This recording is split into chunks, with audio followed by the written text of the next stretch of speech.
Hello, everyone, and I'm here with Yokai Watch, and this is going to be covering episode 60 all the way to episode 77. Technically, it's going to be a little bit more that leaks from 77 all the way to like a certain point. I technically did it all the way to 90 something, but Mr. Dumb Behind Laptop here actually decided that you have to do a sadistic choice, turn me off or wait until I come back on. And it never did, so I lost that data. I most likely will watch 77 all the way down again and then give you a coverage of that. But for right now, we're just going to talk about all that I've seen. Oh my gosh, it's just some unbelievable stuff here. Okay, well, first things first, I have on the little look-see is Koma-san actually was a part of an exploration TV show. So in this exploration TV show, you had this dude that actually staged the whole entire thing, which is like, oh my gosh, yeah, he staged it, and then all of a sudden, which I'll go to the last part and talk about it. Yeah, I'm gonna go to the last part, but for right now, first things first was the episode that started it, which was Jungle Caveman Amazon. Well, it was in Amazon. So you have this jungle caveman who they said that he spent years and decades and everything, and he's very athletic. He can jump lots of heights. He's very, very strong and everything. And, well, they actually filmed in Japan, but oh crap. My mistake, no. They started with the Loch Ness Monster. That's what they started with first. My gosh. You see what happens when the dumb, stupid laptop decided to just do the sadistic choice thing? Well, anyways, first they started with the Loch Ness Monster. Yeah. And what they did with the Loch Ness Monster is that they were still in Japan, but they staged that and they actually had, like... The crazy part is that this guy didn't even know how to actually hide crap. So you already had exposed the fake Loch Ness Monster they were gonna show, and he's like, "Look, we found it." He's like, "No, no, no, this is not the right way to look. Look forward, not over there." That's what he did. That was his skit. It's like always. He's like, "No, that's not the right place to look." So they did do the Loch Ness Monster thing, and it was a good success. And then, and this is what Koma-san, this is his luck charm. I don't know. He has something about him. He got to see the actual Loch Ness Monster. Yeah, the Loch Ness Monster just showed up with his head and neck and looked at him, and he waved bye-bye to him. And that's like, wow, seriously? None of you idiots caught that? It's like, wow, none of you idiots just caught that. Yeah, so, and this is going to continue on. Next is the jungle caveman that they technically made up. And, well, at the end of it, guess what? There was a jungle caveman. And it turns out his hair is not brunette. It was actually blonde. He's a blonde caveman. And, wow. It's like, wow. Next is they tried to go to Area 51 and check out aliens. But, of course, they're in Japan still. It's so funny. And it's just going so crazy. You know the whole... I have a fishing rod. Let's use that to make it seem like the flying saucer is flying. And then they had an alien who was buried in the sand, and he just rose up from the sand, and everything's like, oh my gosh. At the end of that one, guess what? We got to see not only one UFO. Koma-san didn't see only one UFO. He saw like at least 10 to 15 UFOs. And everyone should be like, holy shizu! And it's like, you guys seriously didn't catch that? Oh my gosh. Oh my gosh. Woo! Next is a half fish creature. It's half fish, half human. I guess it was like the creature of the Black Lagoon in some way, shape, or form. This is again in Amazon. So they basically did that, and the person that volunteered to be the fake swamp creature or fish creature, he couldn't swim. Oh my gosh, seriously? Yeah, so all that happened, but at least they did pull it off. And while boating away, Koma-san saw in a cave, what? The freaking swamp creature feeding its kids. Are you guys seriously telling me you guys are not seeing this? You guys are all idiots. Oh my gosh. Even his brother. His brother's there too, and his brother knows it's all a hoax. but he keeps it to himself so that Koma-san actually will still be in the loop. You know, still the whole reaction and stuff. But yeah, even freaking KJ is not even seeing what Koma-san's seeing, which is like, wow. Next is Shogun's Treasure or whatever, and that was in Japan actually. So Shogun's Treasure, they made a crazy attempt of where they actually had a poster of treasure, and then they made the freaking thing flood and everything, and they have fake rocks and everything. And while they were running, Koma-san saw a little crevice in the mountain, and when he peeked in that crevice, the wall that had a crevice in it, he saw the actual golden treasure. Oh my gosh. Okay, now this is a good one of where I can understand why they didn't see this one. Yeah, I can understand. Alright, and last but not least, this is like the one before the last one. This is the last one before everything happens. So anyways, last one, they were actually supposed to be in Mount Everest, but instead they're actually in a freezer locker. Oh my gosh, yeah. Yeah, crazy, isn't it? You know what they're doing is looking for the abominable snowman. They're looking for the Yeti. And they have two guys dressed up, and then the Yeti split in two. Yeah, one guy tripped over, and now it's two of them. And it's like, oh my gosh, and everything. Woo, my gosh. Still pulled it off and everything. And then here is the crazy part where I was like, Orochi, where the freak are you? Orochi! So everyone remembers when I was talking about Orochi going against Red J, right? And then Red J said, hey, there's another person that is stronger than me that you most likely want to fight. Well, the freaking big, tall, white guy, it's like, man, that sounds so racist. But anyways, the big fur ball, the freaking dog, is actually in the freezer locker eating some ice cream. So, Orochi, if they're going to continue on with his series, which will, well, I guess they only just had a one-off and that's it. I would still have a second run-off, and it's like, there you are, and he just continues to fight people, which that would be cool. But yeah, his rifle is actually in the freezer. In the freezer. Oh boy. Last but not least is the last one where you find out that the freaking guy, yeah, the freaking TV show was like, dude, you're fake. Your crap is fake. You got caught, man. Your crap is fake. We're gonna have to fire you. Get the heck out. And Kenta, aka Nate now, his name is Nate, he actually helped out and had a guest star in Spot. So what he did was actually have one of the yokai, the biggest yokais, and he actually showed that, well, Kenta wasn't there. It was just Koma-san who showed the yokai, and he's like, oh my gosh! The one that made a credible maze. So what they did was, well, the freaking producer guy didn't even believe that that's real, and he's like, well, you're gonna have lots of special effects if you're going to continue doing your show. So he has a brand new show, and he has to do special effects, even though that yokai was actually real. But sure, whatever. You don't want to believe that, yeah, whatever. So yeah, that's how it ended. Next is, yeah, I have like a few things that is like, what the heck. So next is talking about the other variances, you know, because it's kind of like, let's see, you have a Pikachu, right? And then you have a shiny Pikachu. That's the same thing. And this one is different. In this series, in this franchise, they have episode 60, episode 62, episode 64, episode 65, episode 69, episode 79, and episode 82, along with many others that actually have freaking other yokai who are just discolored and everything, and they're posing them as a new yokai, which is like, wow. Wow. Wow. Wow. Yeah, Digimon did it too. Yeah, they called War Greymon, when they turned them all black, into Black War Greymon, but that's because they already established they're good Digimon and there's bad Digimon. They already been established that, so yeah, lots and lots of duplicates where it's like there's one that's one color and there's another that's another color.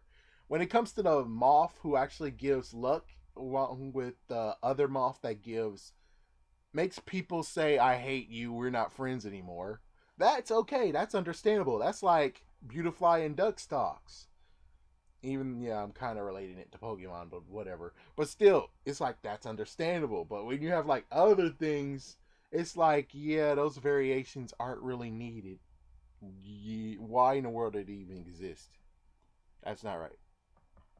All right, next up is just a little bit talk about some updates and stuff like that. So in episode 63, we got a new intro song. And episode 68, we got a new outro. And in episode 77, which changes things. It changes things. Episode 77 actually introduced a new intro, a new outro, and we got a girl character who actually does yokai, who has a yokai watch. I'll talk about that very, very shortly. But first, we got like two things I have to talk about. Another thing is one that I'm going to do a separate video about, but for right now, I don't have that much to actually make a decent video. So this is going to be featured here, but I'm going to do another video about it later. Anyway, Sashiki Warashi. Sashiki Warashi, they actually had their own miniseries. We find out there's different types. We have nervous, militaristic, risk taker, and of course the one that was the fan favorite for the creators and writers is the newbie, because the newbie even got more episodes than what the other guys got. So that was kind of fun, especially the newbie. It was very, very fun. The fact that newbie was supposed to help with people who actually needs help. I mean, yeah, newbie was so funny in the first episode. The first episode, he had his guide to a rich people's home, and he went to Kenta's house, which lots of things were way different. So funny. Oh man, he got so worked over, but finally he went to the right direction, and he helped one guy to pass his class, another person he helped, and another person after that he helped as well. So yeah, that's a good series. That was a good, decent series. Now let's talk about. Yeah, this is now a key frame of. Is this Pokemon related or is this Digimon related? For many people who are like, this is the next Pokemon. Here is the reason why this is the next Digimon, not Pokemon. In some way, shape, or form, this is kind of like it. Monster Rancher didn't really have any evolved forms and crap like that, but Digimon sure did. So Morzu, aka Fridge Fant, which is a dumb, stupid name, unless Fridge actually means I gotta wet myself or something, but I don't think so. So Morzu evolves into Gamanmuth, and then how it devolves is by 20 or more Morzu shooting him with the urge to having to use the bathroom. And that devolves him back to a Morzu. What do you think of that? That's crazy, right? And the only way how he evolved is to actually grow a resistance, because he can resist. That's his power, is that he's able to make people resist lots and lots of things. And notably, remember that old man I told you about from Moving, that yokai? He was the one who actually trained Gum Mammoth to actually learn how to resist his urges. What do you think of that? Crazy, huh? Next is Chiba Meow. Chiba Meow, when he is sick, turns into Toga Meow, which they changed into Thorn Meow, which, like I said, is stupid. We got Togemon. I don't see why we had to change his name. So, with that, and what's crazy is that he can actually affect others, turning them into Toga whatever form of theirs. Yeah, we saw that happen to Whisper. We saw that happen to the Bat. So, yeah, he can affect people. Last but not least is Shiwaku-chan, who can turn into Oran when she actually has been beautified and she's now young. But when something happens, I think when she sneezed or something, she turned back to her old self. And she actually drains energy out of people, which I forgot what the Oran actually did. I think it's Oiran. So yeah, there you go. There's a little bit of, is it Pokemon? Is it Digimon? I would say it most likely leans with Digimon than anything. Last but not least is there was an episode, and this is the episode where Whisper actually was sleeping. Yeah, he was in a deep snooze. And if we're going to do a boy girl situation, like for instance, if they actually would have in the first game been like, you could play as Fumi-chan instead of playing as Kenta, aka Nate. Yeah, I don't know what her name is, so I don't even care because she sucks. It's like, she sucks. I don't give a crap about her. So it's interesting that the watch for the girl would turn into a pocket watch, like a locket. So she'll wear it around her neck instead of actually wearing it on her wrist. But of course, this new character proves us all wrong. Of nope, you're wrong, idiot. It's like either nope, you're wrong, or I guess since it's a different timeline, it would be something different. But I'm not even sure. Yeah, I'm not really sure how this works. But anyways, in episode 77, we get a brand new girl called Inaho Mizura. And she thinks that it's a space watch, and it's because of USA Pyo, their newer mascot, is he's the reason why she actually found the Yokai watch, thinking that she could actually talk to aliens with it. And I guess, which is kind of like the crazy part now of, we remember the episode way back when I talked about Steve Jobs, and I didn't even mention the fact that Yokai actually bought the new and improved Yokai watch so they can talk to humans, which we have yet to even see that happen.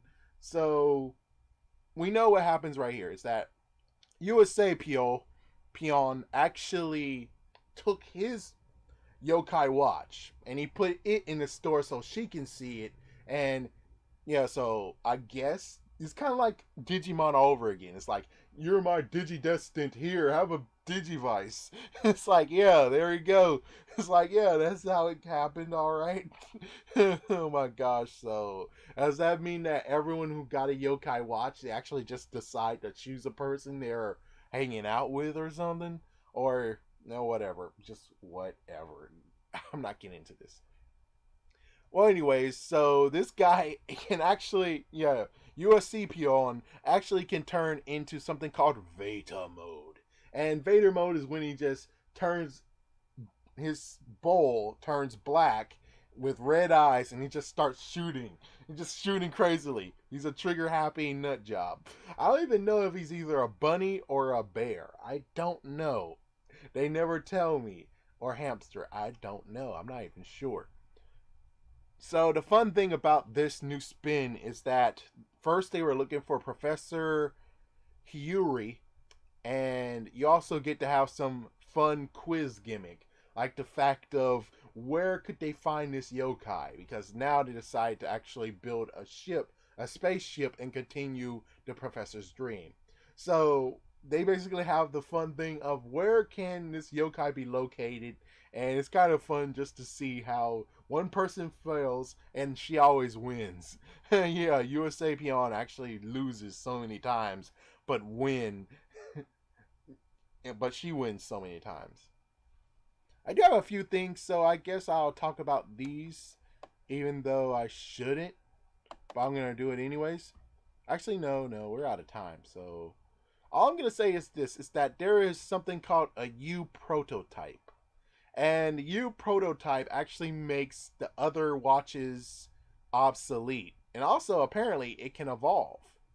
Wow.